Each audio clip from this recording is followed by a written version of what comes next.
దిక్కుమాలిన పాశ్చాత్య ఆచారాలన్నీ భారతదేశంలో కూడా తగలబట్టి సంవత్సరానికి 13 వర్షాలు పడుతూ ఉన్నాయి. మనం బ్రతికి ఉండగా మన తల్లిదండ్రులు అనాథాశ్రమాల్లో ఉన్నారు అంటే మనం చచ్చిన వాళ్ళతో సమానము, అనుమానమే లేదు, రాసుకోండి. మాతా సమం నాస్తి శరీర పోషణం అని చెప్పింది ధర్మశాస్త్రం.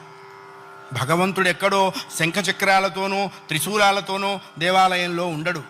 9 నెలలు తను చచ్చి నీకు బ్రతికి జన్మనిస్తుంది తల్లి. దేవాలయానికి వెళ్ళినప్పుడు దేవుడు కనపట్టలేదు నాన్న అని మనం ఏడిస్తే ఆ తండ్రి వారి భుజాల మీద మనల్ని కూర్చోబెట్టి దేవుణ్ణి చూపిస్తాడు. అప్పుడు మనకి తెలుస్తావు మనం కూర్చున్నదే భగవంతుడి భుజాల మీద అని.